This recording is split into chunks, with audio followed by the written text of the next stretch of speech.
I'm a painter. I'm from a very small place with amazing people, amazing influence, and the life there is very simple. One big influence that has changed my world is a man named Lee Marmon. He passed me ahead with his artwork. He brought the vision of what Laguna is to the world. He showed everybody with his photographs what the people are, what we stand for, what simple life is there. And this is one of his photographs. This photo is called White Man's Moccasins. And he didn't mean any mean intention. It was just the influence of the outside life that was brought into Laguna. These are before Chuck Taylors. These are kids that the man wore.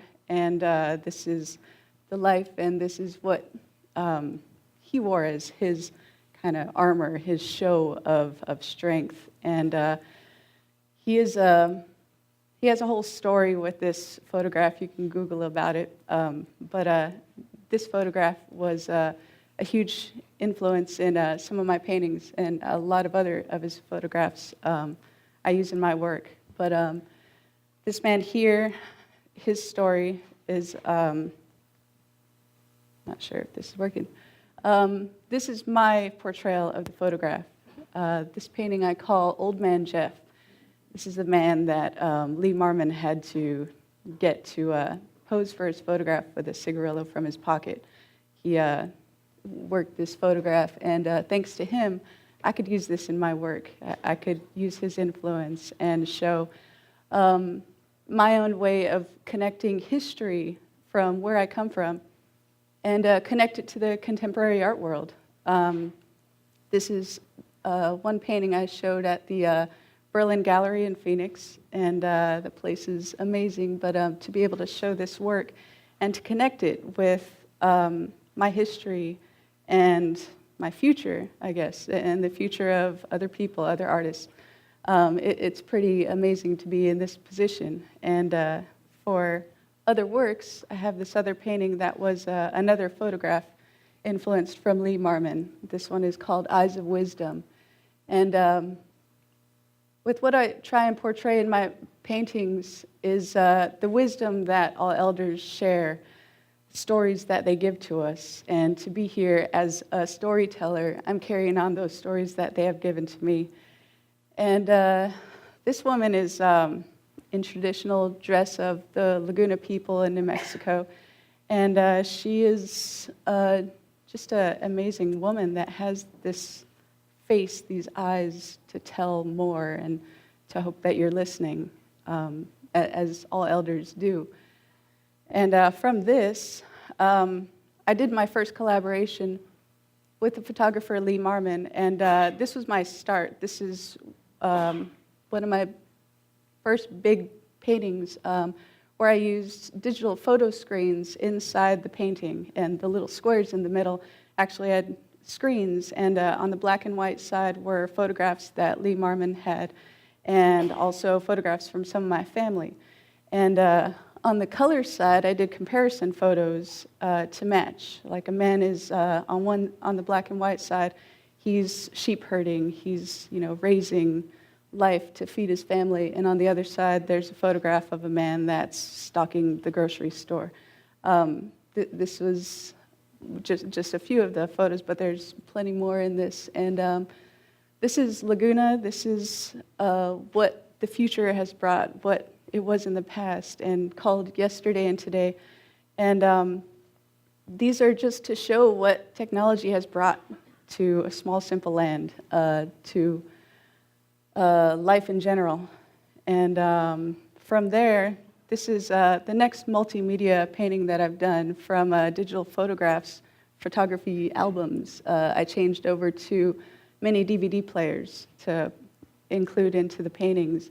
Up on the top right side is where the screen actually shows through the type of canvas, and it has a whole oral story. This painting is called Entertainment of a Storyteller. And this painting actually got me a first place in the mixed media category in a juried art show called the Heard Museum Art Show. And was my very first award to actually get in a painting. And the story is my grandmother telling a story that she heard as a child and that carried on from tradition to tradition. And when it's seen, it tells more of the story. It's not just a painting anymore. It adds this life to it. It gives it a little bit more explanation. And playing on the video is stick figure drawings, like how a child would think of a story. Just a simple character with, a circle head and telling this story. And it's meant to bring you into the innocence of hearing and listening and how you would have drawn when you were a child. And it brings back this innocence of just listening pleasure, I guess. And so from this painting here, these are my parents. This is my mother on the right side. She's a Native American from New Mexico. My father, an Anglo man. So yes, I'm a mixed breed, which a lot of people are. And this set is my accomplishment in life. This is something that continues my parents' story. It continues my history as well as theirs and a lot of others that are in my position. As far as artists, we can carry that tradition and give more of a story, show how important these people are to us. The mother painting here, I debuted at the Santa Fe Indian Market in 2008. And that year was an amazing year. They had an award called the Innovation Award. It was the inaugural award. And I presented this painting, and it was a juried show, and I got picked from so many others with this Innovation Award. And the video on it, I'll show it later, but the problem that I had when I first wheeled it in, or actually walked it in, was I asked if you have an outlet that I can plug this into. And yeah, you can imagine their curiosity, what, you need an outlet? No. So I was like, all right, I have a problem, fix to this problem. So on a little mini dolly, I wheeled in a car battery with a AC/DC adapter and plugged it in and left a little note on it saying, okay, when you're ready to judge this, push the on switch.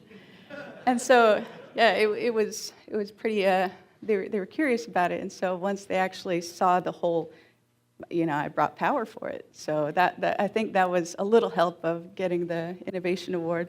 Plus the painting itself was pretty strong. But this is the next, this is the video. I was born in Winslow, Arizona in 1950. My grandparents lived in what was called the Jap quarters. The reason called that, I'm sure a lot of your parents know, is because they held a concentration camp there after the war when Pearl Harbor was hit. And the Japanese did live out there in camps. And then they reutilized the place for boxcars and a large apartment building for Native Americans to move into, even though they weren't in like a camp, a concentrated camp. It was just a regular camp for housing. The large apartment building that my grandparents lived in, they raised their 4 children there. And when they start moving out, like my father started going to school and got married, and my other uncle moved out, there was still my aunt who lived there. But when we go back as kids, and we'd stay with my grandma, she'd take my sister and I into there was a community shower to take a shower in, and there's no really doors. The women went at one time, the men went to another. And my grandmother was like about, in her 60s or something when I was growing up. And my sister and I would take a shower with her. We were so small in there, and then we talk to each other when we go back to the room and say, Terry, Grandma's got the longest noonas. They come down to her knees, and we laugh. And we got embarrassed about it because we told my mom, and she cracked up laughing too. But I still remember that. So I remember as a kid taking a shower with my grandmother. That was funny. Anyway, my father was in college at NAU after we moved out from there, and until I was 3, we lived on campus in a family living area called Cottage City. It was a little housing area, and it was in a cottage area, and An amazing story. It's my mother narrating her own life story and continues from there. Plus, on my father's side of the painting, he also told his story. and gave his history of our Allison family, where we came from. And from there, I've done this painting called Whitewash, and this is actually a story about women and how they carry on tradition and tell each other stories to their kids, and they tell that to their kids so they can continue life, know what a woman's place is. They don't enforce it, but it's something that tells them this is what we've done, this is what we hope that you can do. And so this is the most of my multimedia. This is the latest one. And to continue from that, aside from just the mixed media, I do paintings and use a lot of influence from other photographers. This is Edward Curtis, one of his photographs that he took of the Southwest. And these are some of my connections of paintings that I've gotten from him. And this is also another Lee Marmon. This is my homage to Lee Marmon. This is a huge influence of his work. I call this Pueblo High Tops. And this is my work. This is some things that I really feel strongly about. And I feel that it's important to know your history, to know people that have come before you. And it's good to carry on that tradition. It's good to carry and to really enjoy life, be human, take everything in, and create, like everybody does. We're all artists in our own way. And so this is one last painting. I have one other, but this is called The Sheep Herder. And this is just part of life. What you see still today in Laguna, it's not quite that often anymore, like it was in the 50s when Lee Marmon was taking his first photographs. But for me, this is part of my childhood growing into now, and still continuing that contemporary feel of art, of connection. And yeah, there's not very many painters from Laguna. There's few, but I feel that it's my right and my mission to show the life there, to show the influence, everything that I've grown up with and taken as sacred, I guess. And for the last painting, this is called Tell Us a Story.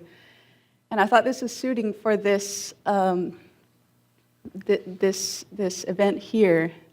This is my commentary, visual commentary on storytelling. Things have changed. Things have progressed into technology. Children are now covered with electronic devices. And I would hope that all of us, for just our own benefit, would tell them stories more, pull them away from the TV, turn it off. And what plays on the screen is just static. That's also a thing of the past these days. You can't even find that on a TV anymore. And so I had to find an old TV and record that and actually get it to play. But it doesn't tell a story. Just the seeing it should tell its own story. And yeah, so as far as storytelling, I hope that you take this into consideration and really tell your stories to those around you as well. And thank you for listening and having me.